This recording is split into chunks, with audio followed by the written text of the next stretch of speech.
Hello everybody, as you know, I've been playing the Dacia campaign on very hard difficulty on this channel. So at this point, I feel like I have gathered enough information about the start of the campaign to make a very thorough, very useful guide for you all. So if you want to absolutely master playing as Dacia in Rome Total War, this is definitely the right video for you. First off, we're going to talk about economy, starting position, starting army, and early game tactics. Next, we'll talk about the different paths you can take with your empire, who to attack, who to ally in your neighborhood, and general mid-game strategies. Next, we'll take a look at army composition and tech tree progression.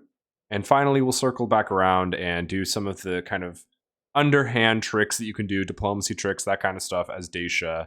But along the way, I'm going to drop as many kernels of wisdom and as many tactics as I can think of based on my experience with the campaign and my extensive research of Dacia. Now, Dacia has a really bad reputation as one of the hardest factions in the game, but after just playing the Spanish campaign and now playing the Dacia campaign, both on very hard, I have to say Dacia has some incredible advantages that make it, I still think, a pretty strong faction. If you just use a little bit of common sense and plan your progression as Dacia, you can get a really great start that makes it one of the top factions in the game. And the mid-game is great for Dacia because you have good positioning. Once you get a little bit of an empire for yourself, you're very strong, and you have some of the best mid-game troops in the game. So let's talk starting position and your starting cities, which are Porlissim and Campus Yazigis. Porlissim is your capital. It's almost a minor city. It's just a large town for now, but with a population of 5,252, it's pretty close to being a minor city. Campus Yazigis has a population of 2,800, but is only a town, so that means on turn 1 you're ready to upgrade to a large town by buying a Warlord's Hold. What this means is that you have only 2 settlements, which isn't great, and your economy is pretty slow at the start of the game, but you do have a decent amount of population if you use it correctly. The trick with Dacia is to stay on top of the economy, because unfortunately you start with only 3,000 denarii, tied for worst in the game. And on turn 1, you're projected to only profit 248 denarii if you don't purchase any upgrades for your cities. So it's very easy to enter a rut in the beginning of the game with your economy and just never get off the ground because you don't have enough money to train any armies and expand. So the trick is definitely to focus on your economy as Dacia.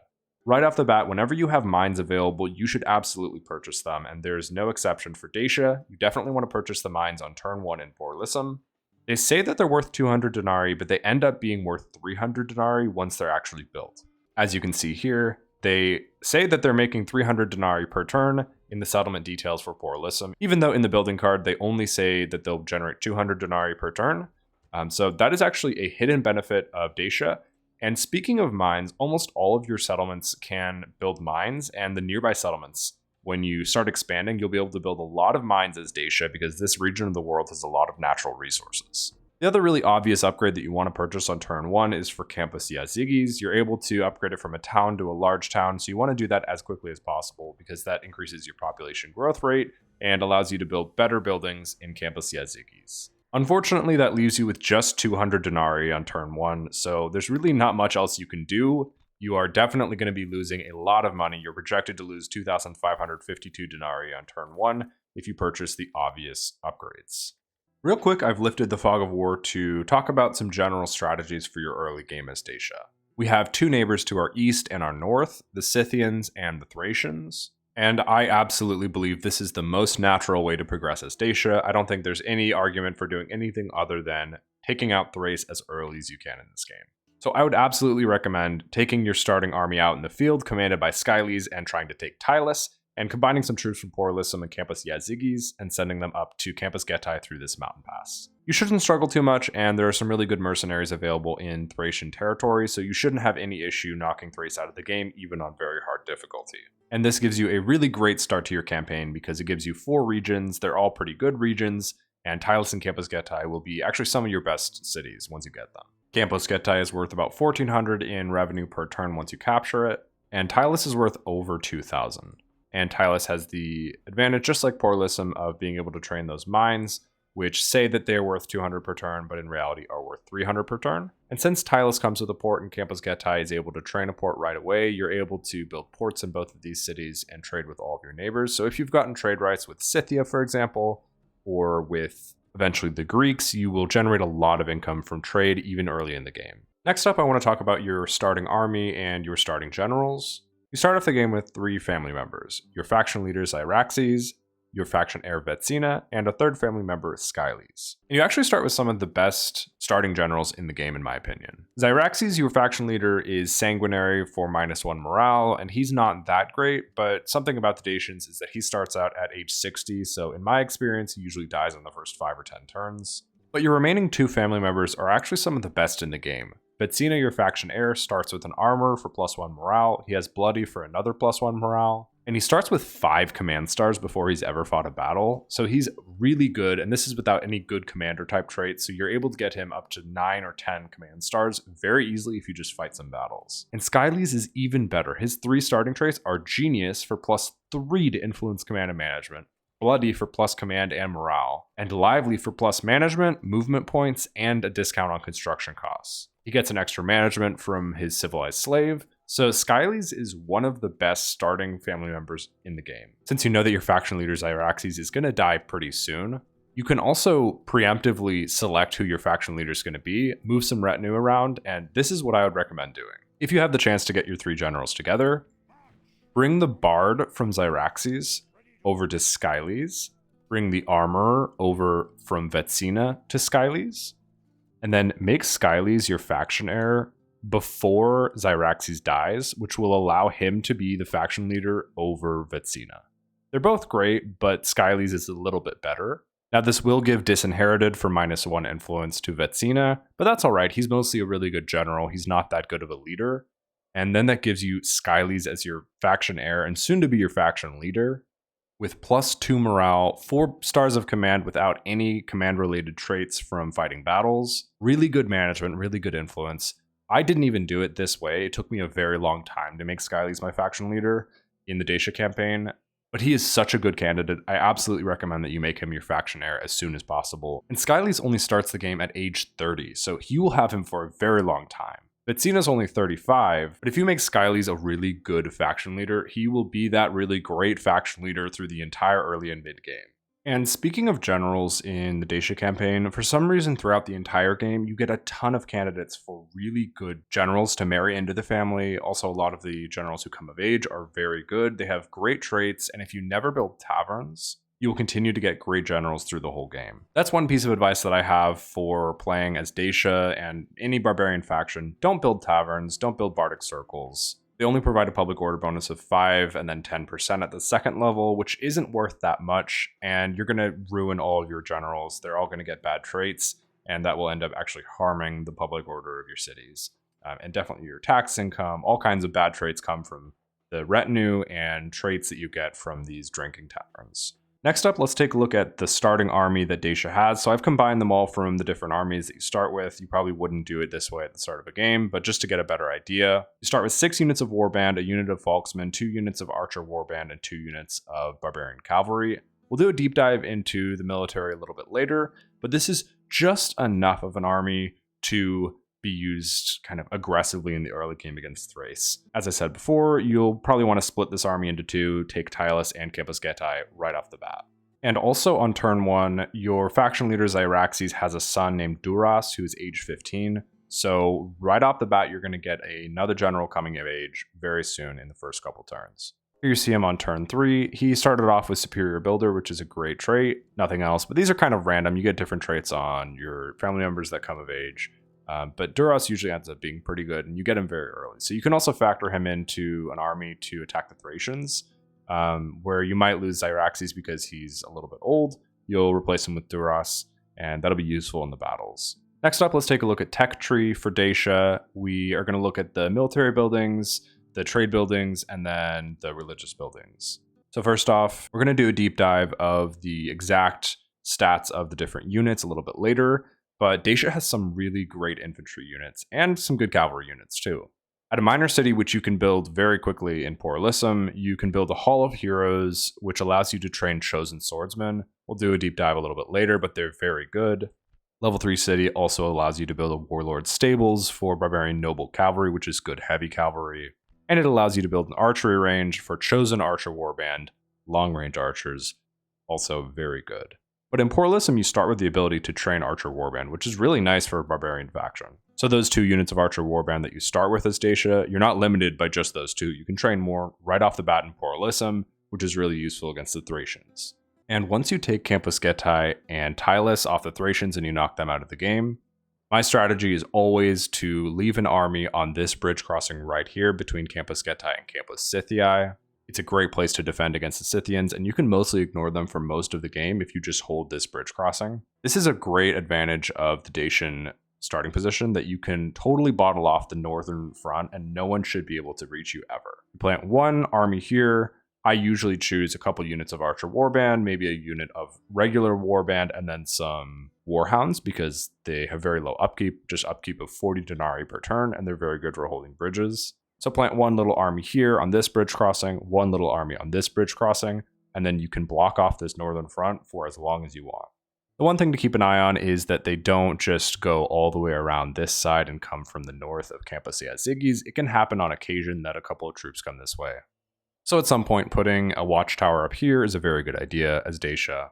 And honestly, that's true of most of the Dacian territory. We have a lot of territory that is ours.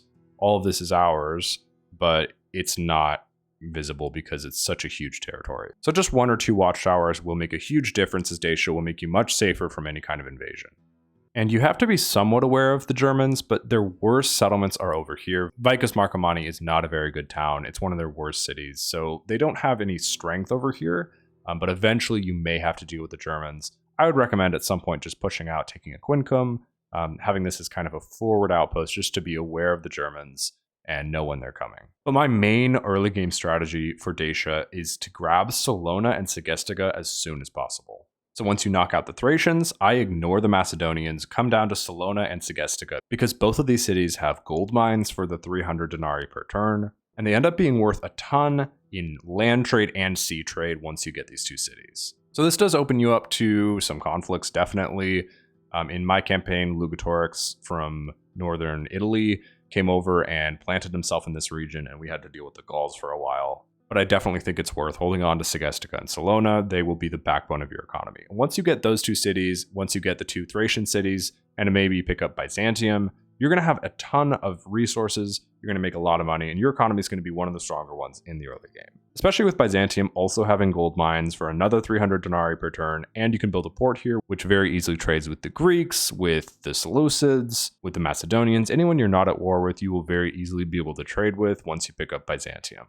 Let's go back to the building browser, take a look at the rest of the buildings that you're able to build in the tech tree of the Dacians. So you obviously get your trader, market, great market progression, which is somewhat useful. You want to get eventually to a market so you can train spies, which is important for keeping an idea of where all your enemies are since Dacia is so big.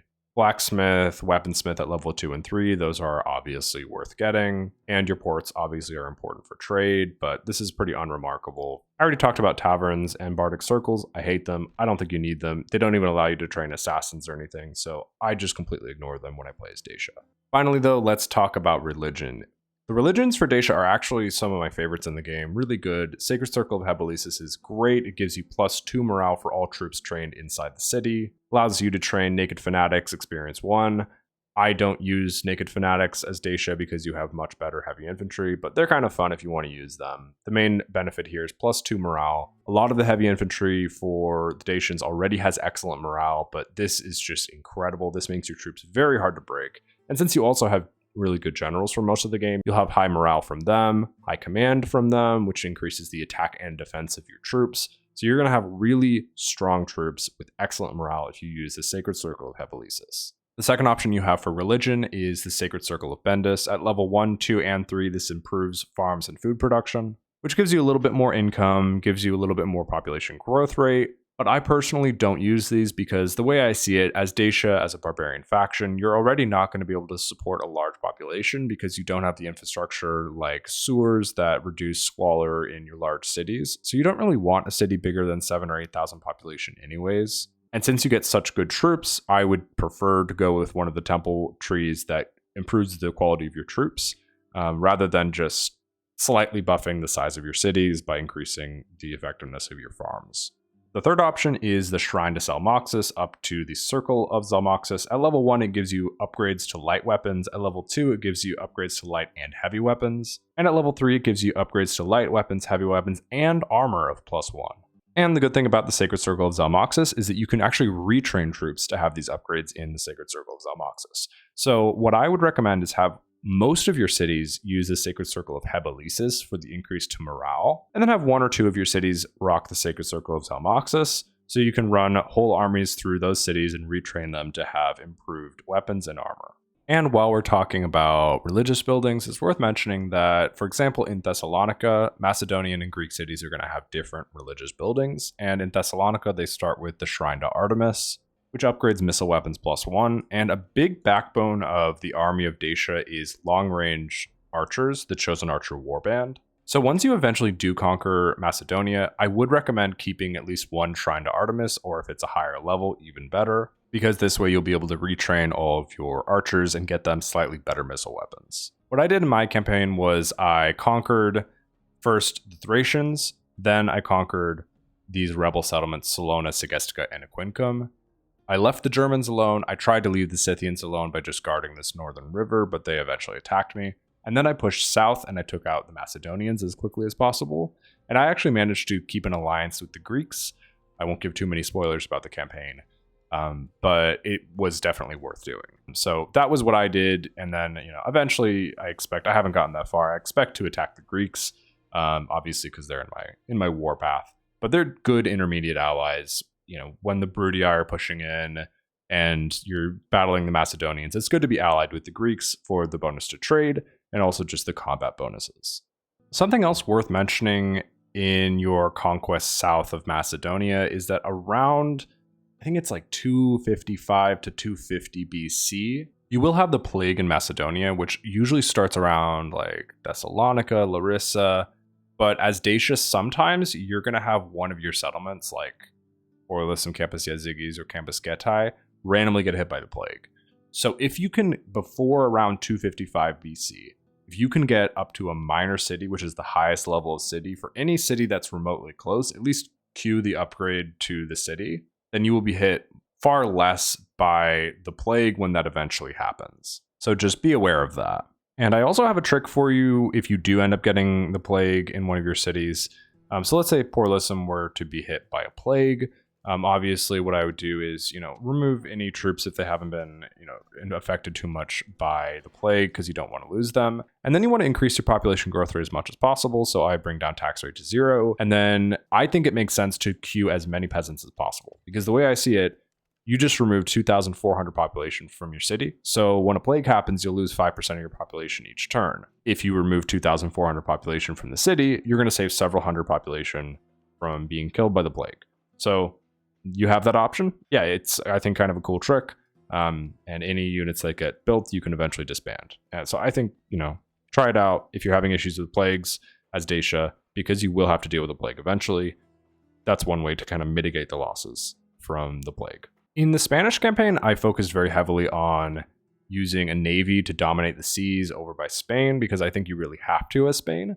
But I found that there's no reason to invest very much in a navy for a really long time when playing as Dacia. There's really nowhere you need to go. There's no real important shipping routes that you need to control, except, you can just use this port in Byzantium if you need to come over to Nicomedia. But yeah, I don't see the point in investing in that, especially because you have a pretty fragile economy. You can basically ignore that for a long time. So yeah, that's most of my advice for the early game of playing as Dacia. Get the economy under control, take out the Thracians, grab these really good cities over here, pick up Aquincum, eventually fight the Macedonians, get Byzantium. Eventually you want to take all of Greece. And from there, you have a really good empire. You have a lot of money. You can push north. You can push into the Germans if you want that fight. You can just take out the Romans as early as possible. Something else worth mentioning is if there's any way that you can ever grab Athens, for some reason, if the Macedonians and the Greeks don't pick up Athens before you do, then obviously Athens is the most valuable city to pick up in the early game, because you get the ultra rare retinue that you get from having the first academy in the game. So if you happen to pick up Athens before anyone else when it's still rebel, that will be very valuable for any general in the city. But I don't know of a good way how I would do that if I didn't just beeline for it. I guess the way you could do it would be pick up Tylis, get a port here or in Campus Getae, and ship an army all the way down to Athens. Kind of sounds like a lot of effort, but you can try it. It might be worth doing because you already have such great generals, you could make them even better. And one last tip that I have for you about kind of campaign management is if you ever get an army with a general on this bridge crossing, you actually are technically in Campus Scythii. I'm a little bit jumping the gun here because I haven't conquered the Thracians yet, but this allows you to train Scythian mercenaries, which are the most overpowered mercenary unit in the game, probably. Maybe not the most, but they're so powerful, this will carry you through the campaign. If you're ever having difficulty, just come up to this little river crossing, pick up some Scythian mercenaries, and they will dominate the Macedonians, the Greeks, the Romans, anyone who you need some extra firepower against. Scythian mercenaries are your guys. Next up, let's take a look at the army composition of the Dacians. I think they have a very good army. It's not very diverse, but it's very fun. Peasants and Warband I don't really need to talk about. Peasants are just for moving population around. Warband is okay, but not that great. They're all right against cavalry. Naked Fanatics are where things get interesting. You can use them only if you do the religious building that I talked about that allows you to train them. They're good. But I think there are better options for the Dacians than Naked Fanatics. So where things get interesting is Folksmen, which you can train with the level 2 troop building. Folksmen are very good. They have good morale, they're fast moving, and they have good attack, but they aren't wearing shirts, which means their armor is bad. But they're fun units, you can use them. They're definitely better than a lot of the early game units that you'll be facing. But the king of heavy infantry in the early game, in my opinion, is Chosen Swordsman, which you are able to train. Warcry improves attack, meaning the attack of 13 can really be 23 for 30 seconds if you use Warcry. Defense of 17 makes them incredibly strong, and they have excellent morale. So I love Chosen Swordsmen. They are so deadly. You can just make a front line of them and they will last forever, especially with a good general commanding them. Next up, we have Archer Warband. They're very good, especially in the early game. Missile attack of 7. Any archers that you can recruit in the early game are amazing, and the Romans don't even start with the ability to train Archer Warband. I talk about this all the time, but I think it's such a huge advantage of any of the factions that are able to train archers right off the bat. And they will be especially useful against Greek factions, against phalanxes. So the Macedonians and the Greeks, you definitely want to bring some archers for them because it will be really useful against them. But the star of the show, again, with the Chosen Swordsman, is the Chosen Archer Warband. Long range missiles, attack of 10, defense of 10, so they can stand up to some battering if they get attacked. And missile attack of 8. They are so good. They have those long range missiles, which means that they can outpace any enemy. They're useful against Scythian horse archers. They're useful against phalanxes. They're useful against other archers. I absolutely love Chosen Archers, and they will be a huge part of your army. Warhounds usually get passed over, but honestly, I think they're very useful as guards for villages because they have an upkeep of, I think it's 40 denarii per turn. I love Warhounds. I use them all the time. They're very good. Barbarian Cavalry, they're your basic light cavalry, mostly just used for chasing down fleeing enemies. But Barbarian Noble Cavalry, with attack of 9, defense of 15, charge bonus of 7, and good morale, are very good in my opinion. I really love Barbarian Noble Cavalry, good heavy cavalry. It's nice to have heavy cavalry. Some factions just don't even have them in the early game. But once you build a Warlord Stables with Minor City, Barbarian Noble Cavalry are very useful. And with Minor City, obviously that's their highest level of city, but you'll get it very early in the game. And you can build Chosen Swordsman, Chosen Archer Warband, and Barbarian Noble Cavalry. It's so powerful. You have such a good army as Dacia. You can really field some scary armies very early as like 10 or 15 turns in. Once you get those buildings down, you're going to have several minor cities, and you'll be able to train really gnarly troops. So I love the army of Dacia, especially after playing someone like Spain. It's simple. You can build all of these units in one turn. None of them are 2-turn units. So they're so good. And something I haven't mentioned yet, which I think is a huge perk of playing as Dacia, is that you actually get onagers with your archer's range. So you can very quickly knock down a bunch of cities, even the Greek cities, when you go down and attack Macedon and Greece. Not a bad idea to bring onagers, because you'll storm through those cities so quickly if you just bring one onager. And other barbarian factions like the Gauls don't have access to onagers. Even I think the Spanish say that they do have access to it, but you actually can't train them. So the Dacians have a pretty unique advantage in having onagers in their repertoire. Next up, I want to talk about some diplomacy tricks that you can use as Dacia to give you a little bit of an edge. We're going to start out in the territory of not an exploit, but I definitely recommend that you go around to Thrace and Scythia and the Macedonians and all of your neighbors before you're at war with anyone and try to sell them trade rights and map information. The way I recommend doing that is give them trade rights as a gift or as just an offer. You get them to accept something. Then I usually give them a little gift of just 100 denarii, offer it as a gift so that they really like me. And then instead of doing map information for map information and trying to get money out of them, what I do is I offer them map information just selling it. And then I ask for some amount of money, let's say 1,000 denarii, and they either accept it outright or they come back with a counter. In the early game, you can make a ton of money doing this as Dacia. I definitely recommend that you do. And then you can just go in and buy their map information for, let's say, 200 denarii, something like that. And now we have their map information, they have our map information, and we made 800 denarii off them. So some of these factions will actually pay a lot of money for your map information. I got several thousand out of a couple of these factions, so I definitely recommend trying it. The only thing to note here is that it only works for the first 15 or 20 turns of the game. After that, no one seems to want it for even 100 denarii. So take heed, try and get that as much money as possible in the start of the game, and you can make a lot of money in the first few turns. Something else to be aware of is that you can get a lot of money from other forms of diplomacy. So the Greeks in my very hard campaign gave me several thousand denarii per turn for several turns just to ally with them because they were scared of the Macedonians. So I would definitely recommend sending a diplomat south to this region, try and get money out of the Macedonians and the Greeks. That totally steamrolled my economy, gave me a ton of money to purchase different upgrades and get kind of the economy under my own 2 feet. So that worked out for me. It might work out for you as well. And another thing that worked out for me was actually when I besieged Bylazora, when I eventually invaded the Macedonians, I basically offered a ceasefire to them the next turn, and they paid up a ton of money several times to just not take their cities. So you can try that as well. If you have a city besieged, try to sell them a ceasefire for like 3,000 denarii a turn for several turns. They might just accept it, and that is a huge amount of money for Dacia in the early game. So worth a try for you as well. And another thing that you can try to do is to buy regions from your neighbors. So in this case, I'm going to see if I can sell my map information to the Macedonians, see if I can get some money out of them because I need a little bit of capital for this deal. So let's try 1,800 denarii from them.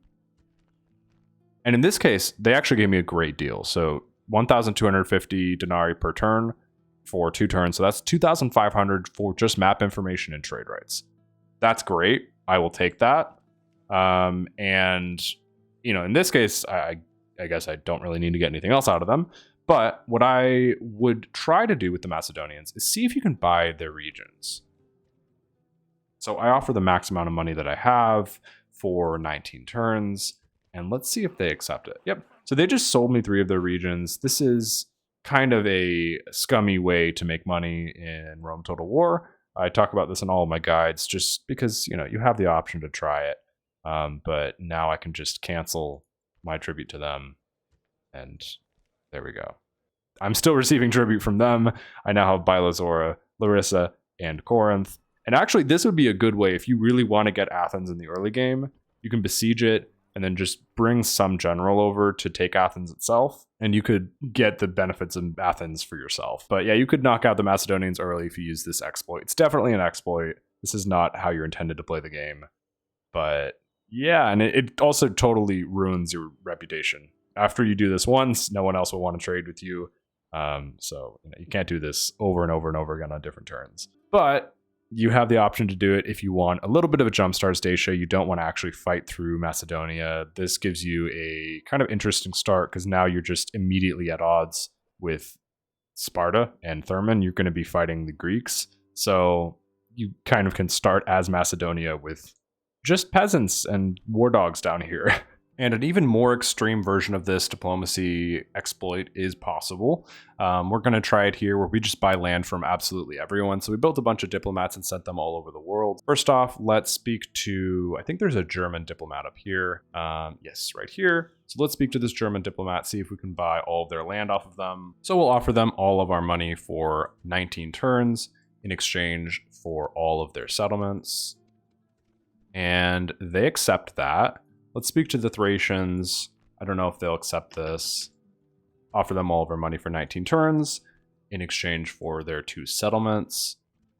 And the Thracians don't accept it, but that's all right. We have another diplomat down here to speak to the Macedonians. So we'll make them the same offer, all of our money, 19 turns for just their 3 settlements that aren't their capital. They accept that. And we'll speak to the Greeks, make them the same offer. Or their 3 settlements. They usually don't sell roads under any circumstances, but in this case they could trust us enough, I guess, and they sold us roads. So now we have 2 wonders captured in the same turn. The Colossus of Rhodes for increase to naval trade of 40%, and the Statue of Zeus at Olympia for +4 population loyalty, so that's pretty good. And last but not least, we have Pontus and the Seleucids. So Pontus, we will make an offer, 19 turns, all of our money for their 3 available regions, and they're happy to sell them. And same thing with the Seleucids. Unfortunately, they only have 2 regions by this point in this campaign. Usually I'd be able to get a lot more off of them, but just 2 regions are left. Very bad start for them, and we just took them. So I think you get the point. We have now 20 regions, all of Greece, all of Asia Minor, all of Germany. Yeah, not a bad start at all. I also could have spoken to the Scythians, but I just didn't feel like training another diplomat. I could have spoken to the Egyptians, etc. I could have had an even better start. But just for the purposes of demonstration, I just wanted to show you how this works. And then, of course, you can go through, cancel all of your agreements so you don't actually have to pay them. So cancel it with the Greeks and the Macedonians, with the Germans, the Seleucids, and Pontus. So now, as you can see, we don't have any tributes going out next turn, and we're actually projected to profit 11,000 denarii because now we have 20 regions as Dacia. Now, obviously, you don't have to play like this. It's a very exploity way to play the game. But if you want to start with the Dacian Empire that stretches all the way from Hatra to Batavodorum, you can do that. You can have 20 regions and just be surrounded by a bunch of barbarians and very weak factions and very easily win the game. But yeah, that's how you do like the most exploity version of a start with diplomacy as Dacia. You can try it out for fun if you want to. So hopefully those diplomacy tricks and everything else in this video have been a little bit helpful for you. Hopefully gave you an idea of how you can play as Dacia that you haven't tried before. Maybe make it a little bit less painful. Again, Dacia has this reputation as being absolutely horrible, and it's not overpowered, but it's not as bad as people say, I think. Definitely not as bad as Spain. Spain is way harder than Dacia. So yeah, hopefully this has been helpful. Hopefully this has been fun for you. Thank you so much for watching. If you haven't subscribed yet, please do subscribe. When I hit 500 subscribers, I'm going to be doing a bit of a giveaway, so keep your eyes out for that. But thank you so much for watching, and have a great day. Bye-bye.